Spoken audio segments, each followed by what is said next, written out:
محمد وآل محمد. اللہ اکبر اللہ اکبر. یا رسول اللہ یا رسول اللہ یا علی یا علی. اللہم صل علی محمد وآل محمد. اعوذ باللہ السمیع العلیم من الشیطان اللعین الرجیم. بسم اللہ الرحمن الرحیم. الحمد للہ الذی ہدانا لہذا وما كنا لنہتدی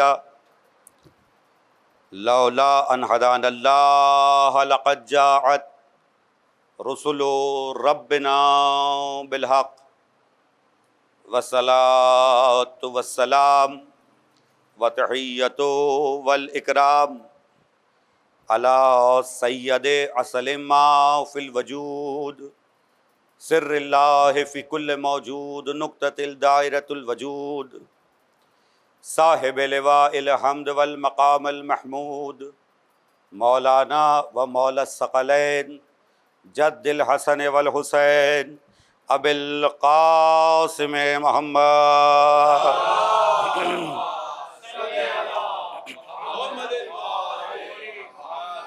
وَأَهْلِ بَيْتِهِ الطَّيِّبِينَ الطَّاهِرِينَ الْمَعْصُومِينَ الْمَظْلُومِينَ الْمُنْتَخَبِينَ الْمُنْتَجَبِينَ الَّذِينَ أَذْهَبَ اللَّهُ عَنْكُمُ الرِّجْسَ أَهْلَ الْبَيْتِ وَيُطَهِّرَهُمْ تَطْهِيرًا. صَلِّ عَلَىٰ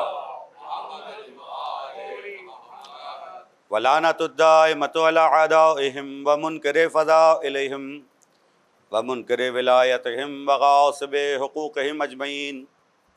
أَمَّا بَعْدُ فَقَدْ قَالَ اللَّهُ سُبْحَانَهُ وَتَعَالَىٰ فِي مُحْكَمِ كِتَابِهِ الْمُبِينِ وَقَوْلِهُ الْحَقُّ. بسم اللہ الرحمن الرحیم. یا ایہا الذین آمنوا استعینوا بالصبر والصلاة ان اللہ مع الصابرین ولا تقولوا لمن یقتل فی سبیل اللہ اموات بل احیاء ولکن لا تشعرون. وَلَنَبْلُوَنَّكُمْ بِشَيْءٍ مِّنَ الْخَوْفِ وَالْجُوعِ وَنَقْصٍ مِّنَ الْأَمْوَالِ وَالْأَنفُسِ وَالثَّمَرَاتِ وَبَشِّرِ الصَّابِرِينَ الَّذِينَ إِذَا أَصَابَتْهُمْ مُصِيبَةٌ قَالُوا إِنَّا لِلَّهِ وَإِنَّا إِلَيْهِ رَاجِعُونَ. أُولَئِكَ عَلَيْهِمْ صَلَوَاتٌ مِّن رَّبِّهِمْ وَرَحْمَةٌ وَأُولَئِكَ ہم المہتدون. صلوات پڑھ دیجئے محمد اور آل محمد.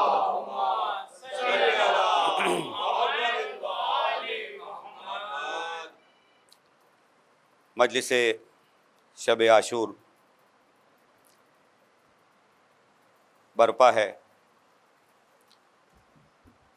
سرنامہ بیان میں قرآن مجید کے ایک مشہور اور معروف سورہ کی تلاوت کا شرف حاصل کیا. سورہ بقرہ قرآن مجید کا دوسرا سورہ اور جس آیت کی تلاوت کا شرف حاصل کیا گیا اس کا نشان 151 سے لے کے 156 تک مسلسل آیتیں ہیں. ارشاد رب العزت ہو رہا ہے یا ایھا الذین آمنوا، اے ایمان لانے والو، استعینوا بالصبر والصلاۃ، مدد طلب کرو نماز سے اور صبر سے. ان اللہ مع الصابرین، اور اللہ صبر کرنے والوں کے ساتھ ہے. ولا تقولوا لمن یقتل فی سبیل اللہ اموات بل احیاء ولکن لا تشعرون، اور جو کوئی اللہ کی راہ میں لڑتا ہوا مارا جائے گمان بھی مت کرنا کہ وہ مردہ ہے. جو کوئی اللہ کی راہ میں لڑتا ہوا مارا جائے، گمان بھی مت کرنا کہ وہ مردہ ہے، وہ زندہ ہے، تمہیں اس کی زندگی کا شعور نہیں ہے. وَلَكِنْ لَا تَشْعُرُونَ، تمہیں شعور نہیں ہے. وَلَنَبْلُوَنَّكُمْ بِشَيْءٍ مِّنَ الْخَوْفِ وَالْجُوعِ، اور وہ پروردگار ہے جو تمہیں آزماتا ہے کبھی خوف سے کبھی بھوک سے. وَنُقْصٍ مِّنَ الْأَمْوَالِ، اور تمہارے مال میں نقصان سے. وَالْأَنفُسِ، اور تمہاری جان سے. وَالثَّمَرَاتِ، اور تمہارے میوہ دل یعنی تمہاری اولاد سے. وَبَشِّرِ الصَّابِرِينَ، اور جو لوگ صابرین میں سے ہوتے ہیں جب ان پر کوئی مصیبت پڑتی ہے، وَبَشِّرِ الصَّابِرِينَ، جب ان پر کوئی مصیبت پڑتی ہے تو قالو اذا اصابتہم مصیبت، قالو تو وہ کہتے ہیں انا للہ و انا الیہ راجعون، ہر شے اللہ ہی کی طرف سے ہے اور اللہ ہی کی طرف پلٹ کے جا رہا ہے. اللہم صلی علی محمد وآلہ. انا للہ و انا الیہ راجعون، ہر شے اللہ ہی کی طرف سے ہے اور اسے اللہ ہی کی طرف پلٹ کے واپس جانا ہے. اولئک علیہم صلواتہم من ربہم ورحمہ، یہی تو وہ لوگ ہیں جن پر ان کے رب کی طرف سے سلامتی ہے اور رحمت ہے. وَأُولَئِكَ هُمُ الْمُهْتَدُونَ، اور یہی تو وہ لوگ ہیں جو ہدایت یافتہ ہیں. یہی تو وہ لوگ ہیں جو ہدایت یافتہ ہیں. عزیزان محترم، ہمارے اوپر کرم ہے امام حسین علیہ السلام کا کہ ہم قرآن مجید کی آیتوں کو سمجھنے کی صحیح کر لیتے ہیں. یہ صدقہ ہے قرآن ناطق کا کہ ہم قرآن صامت کو سمجھنے کی کوشش کر لیتے ہیں. ہماری سعادت مندی ہے، ہماری خوش نصیبی ہے کہ ذکر حسین ہمیں نصیب ہے. قرآن سنا رہا ہوں، کوئی حدیث نہیں ہے. مدد طلب کرو صبر سے اور نماز سے. پیغمبر نے فرمایا صبر آدھا ایمان ہے، اور قرآن نے کہا کہ صبر سے مدد طلب کرو. آپ کی بیدار سماعتوں کے لیے دعا گو ہوں. کہا کہ صبر آدھا ایمان ہے اور قرآن نے کہا کہ صبر سے مدد طلب کرو. یہ حکم قرآن ہے، کوئی بدعت نہیں ہے. صبر سے مدد طلب کرو، یہ حکم قرآن ہے، کوئی بدعت نہیں ہے. کوئی ایسی بات نہیں کر رہا کہ جس پر کوئی اعتراض کر سکے. بالکل لفظی ترجمہ واضح ہے. یا ایھا الذین آمنوا استعینوا، استعانت مدد طلب کرو، بالصبر والصلاۃ، صبر سے اور صلاۃ سے. پیغمبر نے کہا صبر آدھا ایمان ہے، قرآن نے کہا اس سے مدد طلب کرو. جو آدھا ایمان ہو اس سے مدد طلب کی جا سکتی ہے، جو کل ایمان ہو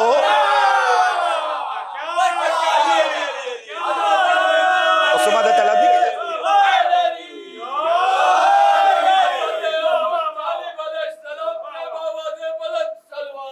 اللہم صلی علی یا علی. جو کل ایمان ہو اس سے مدد طلب کرنا بدعت کیسے؟ عجیب آیت ہے قرآن مجید کی. تذکرہ ہے دو چیزوں کا، صبر، نماز. ذرا سا میرے ساتھ ساتھ رہے گا. لیکن آگے بڑھ کے قرآن نے کہا ان اللہ مع الصابرین، اللہ صبر کرنے والوں کے ساتھ ہے.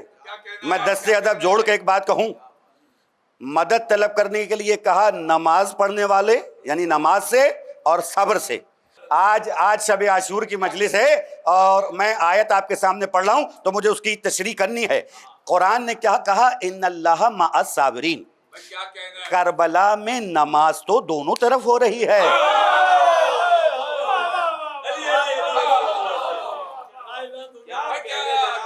کربلا میں نماز تو دونوں طرف ہو رہی ہے. اگر پیغام پہنچا تو بڑی کمال کی بات ہوگی.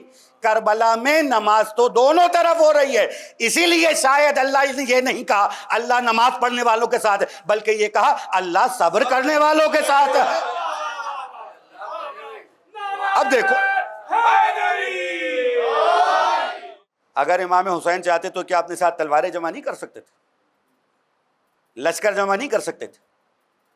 تاریخ کا مورخ امام عالی مقام کا مدینے سے سفر اور سفر کے بعد آپ کی مکے میں آمد، 5 مہینے آپ کا قیام، اور ان 5 مہینوں میں امام کی خدمت میں ان لوگوں کے دعوت نامے کہ جو یہ کہہ رہے تھے کہ آپ جنگ کے لیے جائیں، ہم آپ کے ساتھ ہیں، ذرا میرے ساتھ ساتھ رہیے گا، آپ جنگ کیجئے ہم آپ کے ساتھ ہیں۔ اب امام عالی مقام کے خطبات پڑھیے، امام کے خطبات دشمنوں سے زیادہ دوستوں کو مخاطب کر کے۔ امام کہتے ہیں سنو، میں کسی حکومت کا قیام کے لیے نہیں جا رہا ہوں، میں کسی حکومت کے قیام کے لیے نہیں جا رہا ہوں، میں جا رہا ہوں اللہ کے دین کو بچانے کے لیے۔ جسے موت کی تمنا ہو وہ میرے ساتھ چلے،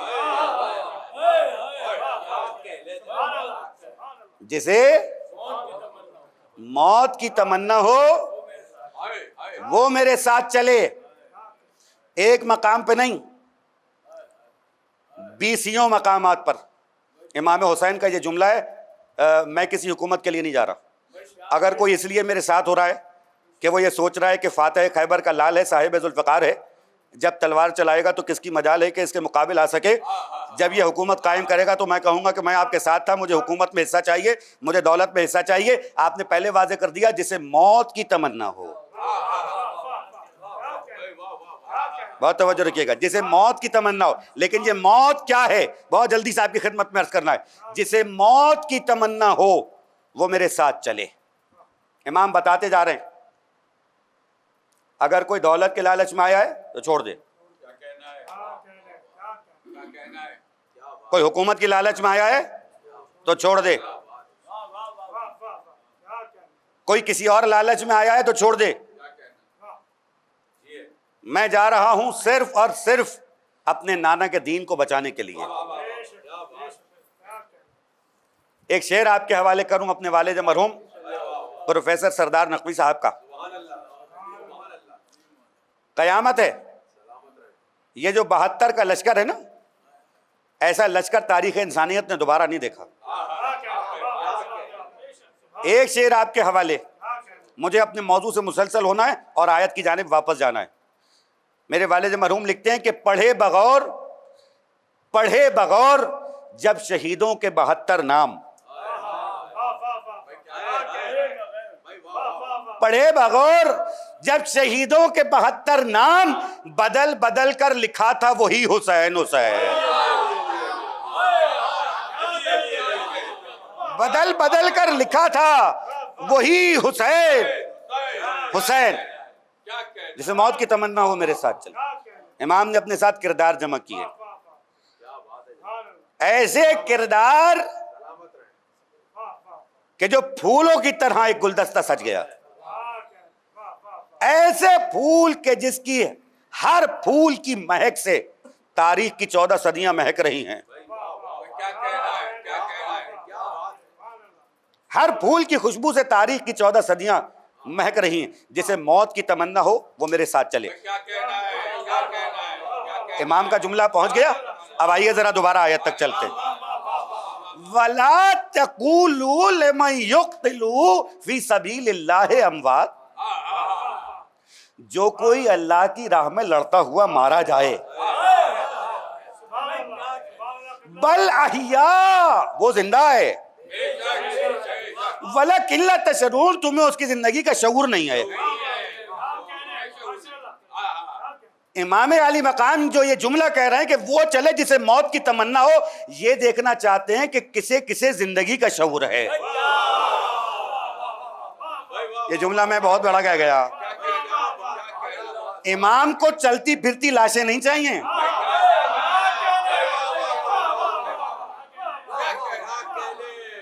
امام کو چلتی پھرتی لاشیں نہیں چاہیے، امام یہ دیکھ رہے ہیں کہ زندہ کون ہے، جو زندہ ہوگا وہ اپنی جان قربان کرے گا۔ مجھے مردہ نہیں چاہیے، مجھے زندہ چاہیے۔ وَلَكِنْ لَا تَشْعُرُونَ، تمہیں ان کی زندگی کا شعور نہیں ہے، وہ تو زندہ ہے۔ مگر قرآن یہ کہہ رہا ہے ہر مرنے والا شہید نہیں ہے، وہ کہ جو اللہ کی راہ میں لڑے۔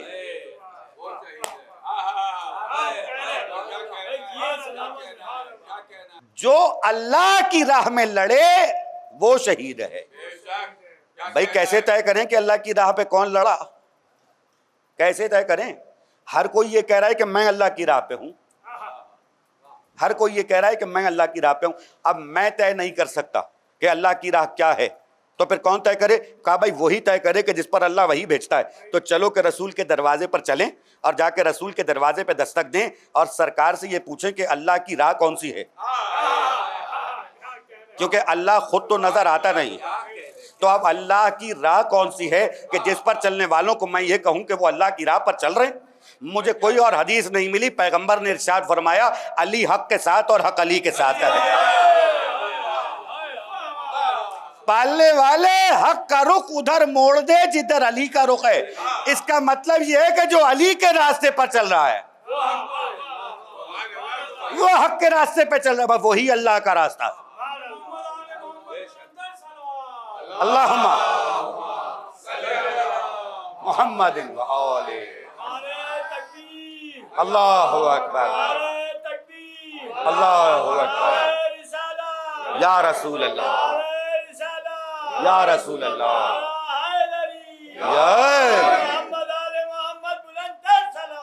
اللہم صلی علی وَلَا تَقُولُوا لِمَنْ يُقْتَلُ فِي سَبِيلِ اللَّهِ أَمْوَاتٌ بَلْ أَحْيَاءٌ وَلَكِنْ لَا تَشْعُرُونَ۔ جو کوئی اللہ کی راہ میں لڑتا ہوا مارا جائے گمان بھی مت کرنا کہ وہ مردہ ہے۔ یعنی اب کوئی دنیا سے چلا گیا، سانس کی ڈور ٹوٹ گئی، دل کی دھڑکن تمام ہو گئی، سپرد خاک سو گیا، ہم کہہ رہے ہیں کہ مر گیا۔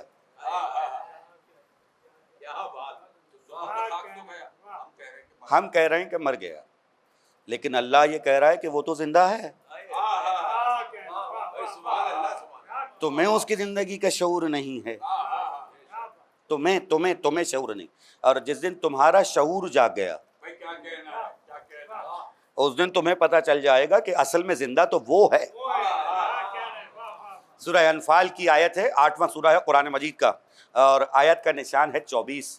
یا ایھا الذین آمنوا استجیبوا للہ ورسولہ اذا دعاکم لما یحییکم وعلموا ان اللہ یحول بین المرء وقلبہ وانہ الیہ تحشرون۔ اے ایمان لانے والو، اللہ اور اس کے رسول کی دعوت کو قبول کرو۔ اے ایمان لانے والو،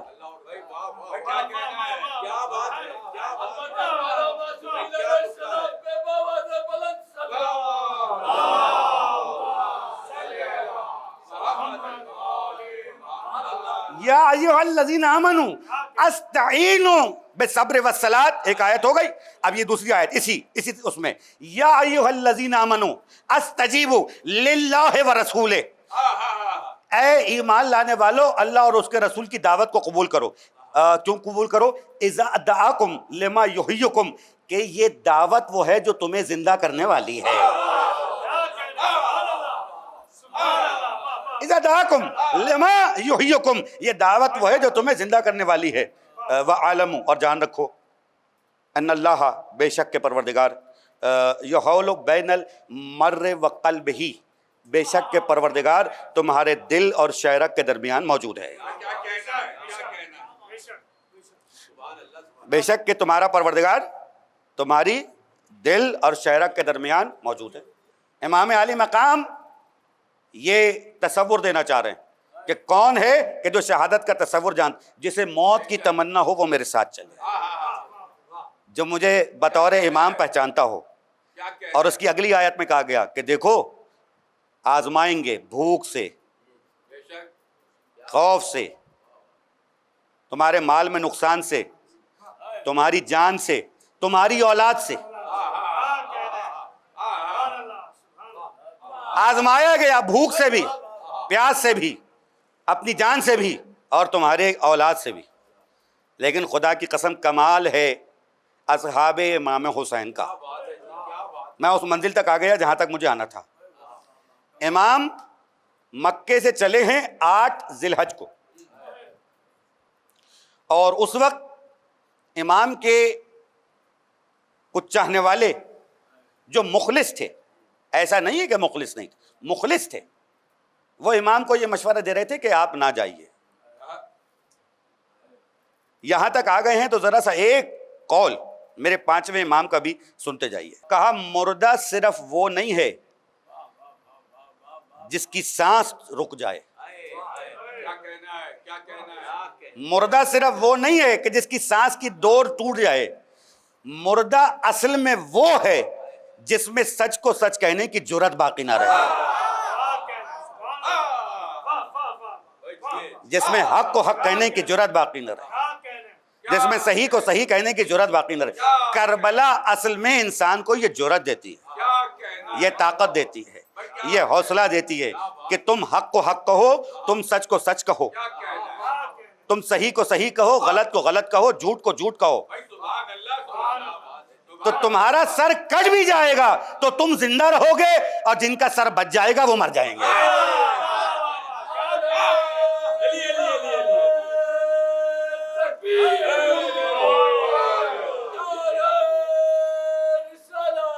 یا رسول اللہ، امام عالی مقام مسلسل خطبات دے رہے ہیں 5 مہینے تک، اور جو آخری مقام امام کا ہے وہ شب عاشور ہے۔ یہ میں بھی منزل فضائل پر ہوں، اور مسائل میں سے فضائل کے کچھ نقطے آپ کی خدمت میں عرض کرنے اور تقریر کو تمام کرنا ہے۔ امام شب عاشور کہتے ہیں جس کو جانا ہے وہ چلا جائے، ابھی فضائل کی منزلوں پہ ہوں، اور چراغ گل کر کے کہتے ہیں جس کو میری آنکھوں کی جھونک ہے تو لو میں نے چراغ گل کر دیا۔ یہ عمل کیا تھا شب عاشور امام کا؟ علماء اور عرفاء نے لکھا ہے کہ یہ امام علیہ السلام کا اپنے لشکر کی تطہیر کا آخری منزل تھی، یہ لشکر کی تطہیر کی آخری منزل تھی، یہ آخری مقام تھا کہ جہاں اب اصحاب امام حسین کے دل میں جنت کی طلب بھی نہیں رہی،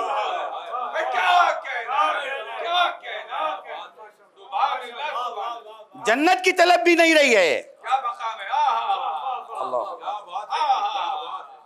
خدا کی قسم، خدا کی قسم، امام حسین علیہ السلام جب چلے تھے 8 ذی الحج کو تو اس وقت کچھ مخلص لوگوں نے یہ مشورہ دیا تھا کہ آپ نہ جائیے، تو اس کا جواب امام نے دیا ہے۔ میں 2 بند اپنے والد مرحوم کے سناتا ہوں اور منزل تک آ گیا جہاں تک مجھے آنا تھا۔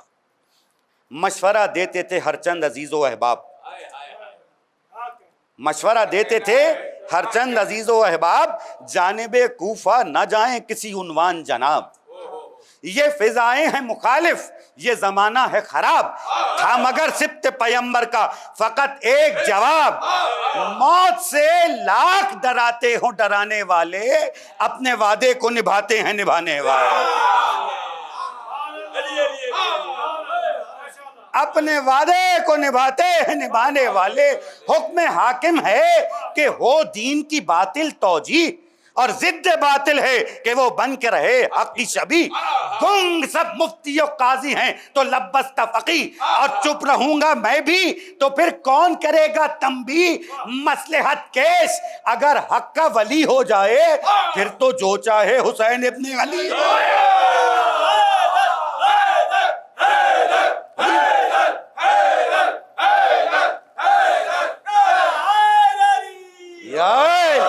پھر تو جو چاہے حسین ابن علی ہو جائے۔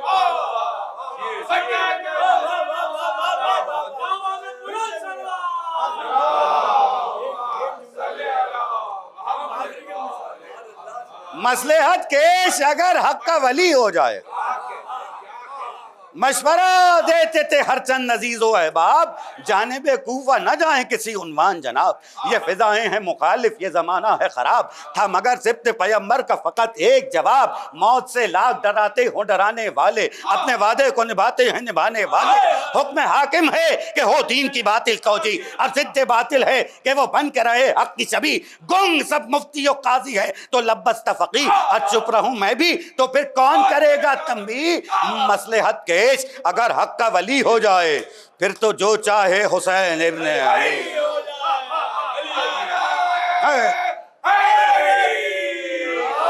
تو جو چاہے حسین ابن علی، یا علی یا علی، پھر تو جو چاہے حسین ابن علی،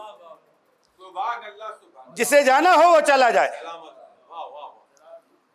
اصحاب امام حسین کا کمال ہی یہی ہے کہ انہوں نے حسین کو بحیثیت حسین پہچانا۔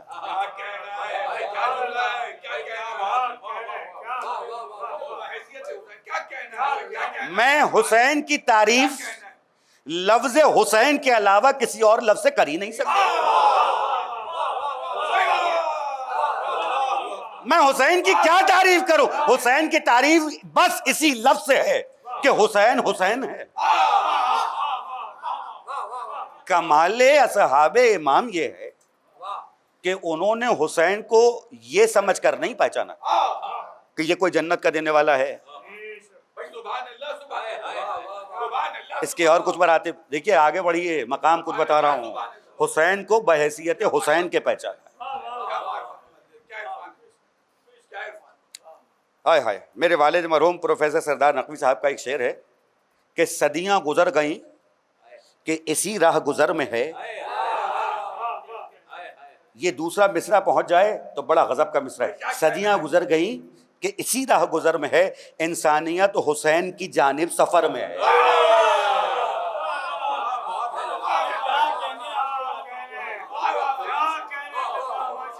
حسین کو بطور حسین پہچاننا ہے،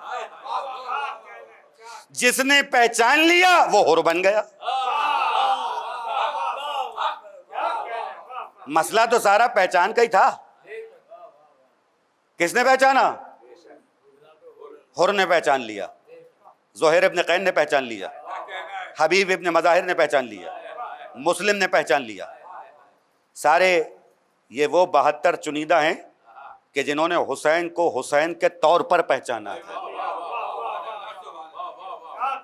اسی لیے تو کمال یہ ہے کہ چراغ گل کر کے کہا جس کو جانا ہے وہ چلا جائے، کہ کہیں تاریخ کا مورخ یہ نہ لکھ دے کہ یہ 72 تو جبرن ساتھ تھے۔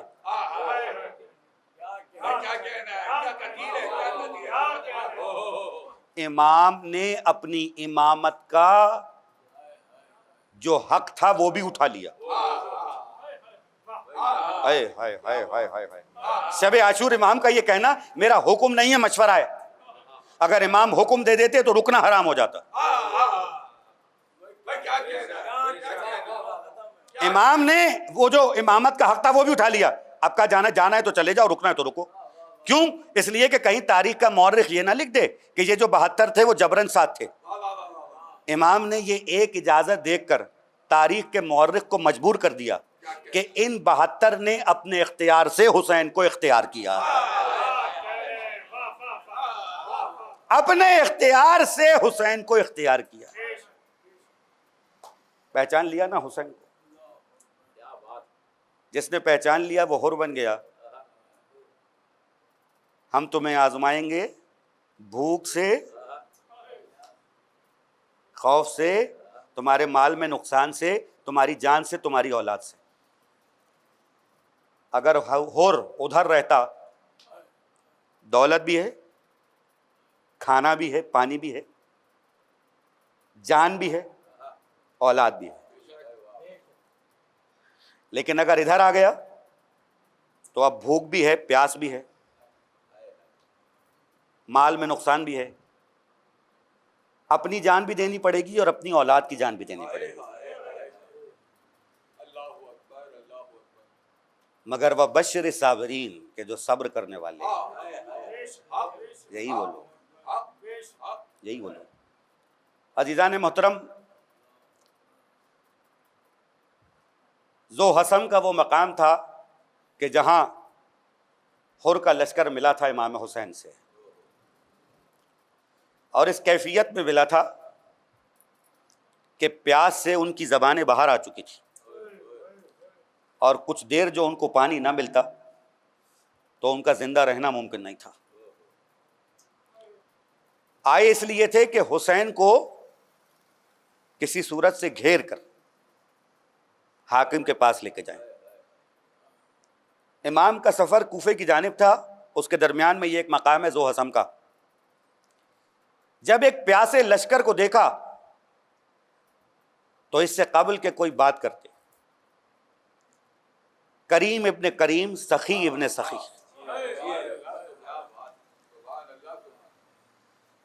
حکم دیتے ہیں عباس کو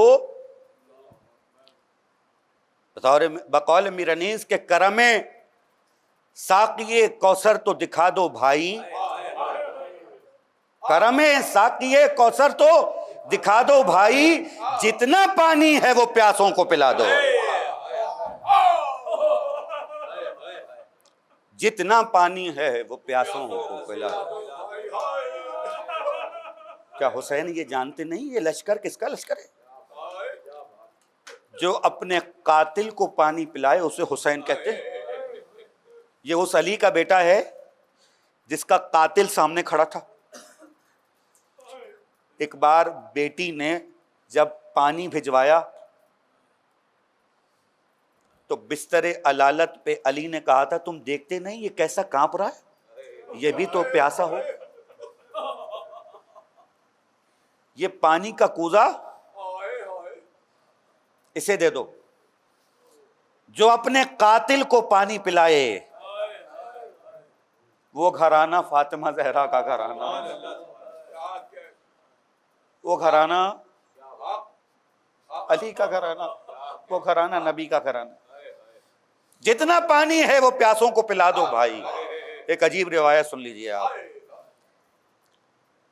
مشکیزیں کھول دیے گئے، ہر پیاسے کو پانی پلانا شروع کیا گیا۔ حر کے لشکر کا ایک سپاہی کہتا ہے حسین کے لشکر کا ہر سپاہی مشک کو تھامے ہوئے ہمارے سپاہیوں کو پانی پلا رہا تھا، اور ہم ایسے ہاتھ چلو بنا کے اپنے ہاتھ میں پانی لیتے تھے، لیکن میں اتنا پیاسا تھا اور میری جان اتنی کیفیت کم ہو گئی تھی کہ جب میں چلو بناتا اور حسین کا کوئی سپاہی پانی دیتا تو میرے ہاتھ سے گر جاتا اور میں پانی پی نہیں پا رہا تھا۔ یہ منظر دور کھڑے ہوئے حسین دیکھ رہے تھے، یہ منظر دور کھڑے ہوئے حسین دیکھ رہے تھے۔ حر کے لشکر کا سپاہی کہہ رہا ہے یہ منظر دور کھڑے ہوئے حسین دیکھ رہے تھے۔ جب انہوں نے دیکھا نا کہ میں پانی نہیں پی پا رہا، ایک بار زہرا کا لال خود چلتا ہوا آیا، اپنے ہاتھوں سے چلو بنایا اور مجھے پانی پلا کے میری پیاس کو بجھایا۔ سلام ہو زہرا کے بیٹے پر، سلام ہو علی کے بیٹے پر، سلام ہو رسول کے نواسے پر، سلام ہو حسین ابن علی پر جو اپنے قاتلوں کو پانی پلاتا ہے۔ یہ حر کے لشکر کا سپاہی کہہ رہا ہے کہ مجھے حسین نے اپنے ہاتھوں سے پانی پلایا۔ میری آنکھوں سے جب نظر آنا شروع ہوا تو میں نے دیکھا کہ سامنے حسین کھڑے ہوئے اور مجھے اپنے ہاتھوں سے پانی پلایا۔ عزیزان محترم، 2 محرم کو امام حسین کربلا پہنچے، خیمے لگا دیے گئے۔ 7ویں محرم کو پانی بند ہو گیا۔ میں نے ایک عجیب روایت پڑھی ہے، چونکہ پانی بند کرنے کا طریقہ پرانا تھا، مقاتل کی بعض روایتوں میں یہ لکھا ہے کہ اندیشہ تھا پہلے سے کہ دشمن پانی پر قبضہ کر کے کسی بھی وقت پانی بند کر دے گا، اس لیے 4 محرم سے عباس نے اور زینب سے پانی نہیں پیا تھا۔ عباس نے اور زینب نے پانی نہیں پیا تھا۔ کیوں؟ پانی بند ہوا ہے 7 کو، لیکن عباس نے اور زینب نے 4 تاریخ سے پانی نہیں پیا، اس لیے کہ جتنا پانی ہے وہ بچوں کے لیے بچ جائے۔ میں نے مقاتل میں یہ روایت پڑھی، 7 تاریخ کو پانی بند ہوا اور اب 9 محرم آ گئی نا تو پیاس سے بچے التش التش کی صدائیں بلند کر رہے ہیں۔ پیاس پیاس کی صدائیں بلند کر رہے ہیں۔ عزیزان محترم، تقریر اپنی منزلوں سے قریب ہو رہی ہے، آپ کی آنکھوں سے آنسو جاری ہیں، یقیناً یہ رونے کی رات ہے، آج کی ساری رات گریہ کرنے کی رات ہے، جتنا ممکن ہو سکے آج کی رات گریہ کر لیجیے، نہیں معلوم کون سا بہنے والا آنسو زہرا کی بارگاہ میں قبول ہو جائے، دل بھر کے رو لیجیے، نہیں معلوم اگلے برس کس کو یہ رات میسر ہو، کس کو نہیں۔ کہا التش التش کی صدائیں آ رہی ہیں۔ ایک بار حر جو اپنے خیمے میں بیٹھا ہوا ہے، دسترخوان سے اٹھتا ہے، باہر جاتا ہے، پھر واپس آتا ہے۔ جب کئی مرتبہ ایسا ہوا تو بھائی نے کہا اے حر، میں کیا دیکھ رہا ہوں کہ تو پگھل رہا ہے، تو ڈر گیا ہے؟ اس نے کہا تم جاننا چاہتے ہو کہ وجہ کیا ہے میری اس کیفیت کی؟ کہا بتاؤ۔ وہ ہاتھ پکڑا اور ہاتھ پکڑ کے ایک نشیب میں لے کے گیا، اور جب نشیب میں لے کے گیا کہا سنو تمہیں کچھ آوازیں آ رہی ہیں؟ کہا ہاں۔ کہا کیا آوازیں آ رہی ہیں؟ کہا کچھ بچے ہیں جو التش التش کی صدائیں بول رہے ہیں۔ جناب حر کہنے لگے معلوم ہے کس کے بچے ہیں؟ یہ اسی حسین کے بچے ہیں جس نے ہمیں صحرا میں پانی پلایا تھا، جب ہم مر رہے تھے، جب ہم جاں بلب تھے، اس وقت ہمیں جس حسین نے پانی پلایا آج اس کے بچے پیاسے ہیں۔ میرا دل گوارا نہیں کرتا، میرا ضمیر گوارا نہیں کرتا کہ میں پانی پی لوں اور حسین کے بچے پیاسے رہ جائیں۔ بس صبح کا انتظار ہے، صبح ہوگی اور میں حسین کی جانب روانہ ہو جاؤں۔ صبح کا سورج طلوع ہوا، ایک بار جناب حر نے اپنے غلام سے کہا خدا حافظ، اپنے بیٹے سے کہا خدا حافظ، اپنے بھائی سے کہا خدا حافظ، اور یہ کہہ کر چل دیے۔ اب جو جانے لگے تو بھائی نے، غلام نے اور بیٹے نے یک زبان ہو کے کہا جب تک دوزخ میں تھے، جہنم میں تھے تو ساتھ تھے، جنت میں جا رہے ہو تو چھوڑ کے جا رہے ہو، کیسے ممکن ہے کہ ہم تمہارے ساتھ نہ جائیں؟ صبح عاشور ایک چھوٹا سا قافلہ، جناب حر، ان کا بھائی، ان کا بیٹا، ان کا غلام امام عالی مقام کی طرف بڑھا۔ دور سے امام نے دیکھا جناب حر تشریف لا رہے ہیں۔ معلوم ہے کس کیفیت میں آیا ہے حر؟ ہاتھوں میں سفید رومال باندھا ہوا ہے، آتے کے ساتھ ہی اپنا سر حسین کے قدموں پہ رکھا، کہنے لگے مولا میں جانتا ہوں میرے گناہ بہت ہیں، مگر آپ کو واسطہ اپنی مادر گرامی، میرے گناہوں کو بخش دیجئے۔ جب رونے کی آوازیں بلند ہوئی نا تو یہ رونے کی آوازیں جناب زینب کے خیمے تک پہنچی، جناب ثانی زہرا کے خیمے تک پہنچی، اور اب جو جناب ثانی زہرا کے خیمے تک آوازیں گئیں تو ایک بار جناب فضہ سے کہا اماں فضہ کون آیا ہے؟ اب تک جب بھی کوئی لشکر آتا ہے تو بہن پوچھتی ہے کون آیا ہے، جواب ملتا آپ کے بھائی کے قاتل آئے ہیں۔ آج پوچھا کون آیا ہے، کہا آپ کے بھائی کا مددگار آیا ہے۔ کہا کیا نام ہے اس کا؟ کہا حر نام ہے۔ کہا جا کے اس کو کہنا تمہیں علی کی بیٹی نے سلام کہا، جا کے اس کو کہنا کہ تمہیں علی کی بیٹی نے سلام کہا ہے، تمہیں فاطمہ زہرا کی بیٹی سلام کہتی ہے، تمہیں رسول کی نواسی سلام کہتی ہے، تمہیں زینب کبریٰ سلام کہتی ہے۔ جناب فضہ دوڑی ہوئی آئیں، آ کے کہنے لگی وارے حر تیرے نصیب کہ رسول کی نواسی تجھے سلام کہتی ہے۔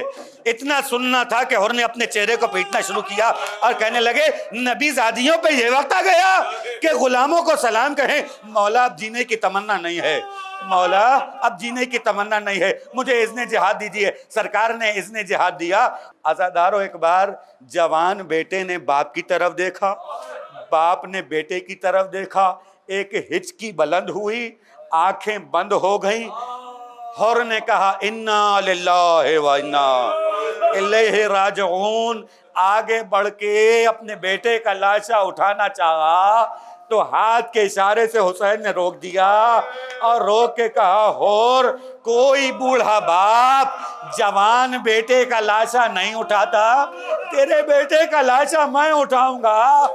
بس اتنا کہوں گا یہ صبح عاشور ہے کہ جب ہر کے بیٹے کا لاشا حسین اٹھا رہے، وہ عصر عاشور ہے کہ جب علی اکبر نے صدا دی کری الجواد، علی اکبر کرا اے میرے بابا، علی اکبر کا آخری سلام، اب حسین سے سنبھلا نہ گیا، 7 مرتبہ اٹھے، 7 مرتبہ دوبارہ زمین، کوہنیوں کے بل چلتا ہوا حسین، علی اکبر تمہارے جانے سے حسین کی آنکھوں کا نور، علی اکبر تمہارے بعد اس زندگی پر خاک ہے۔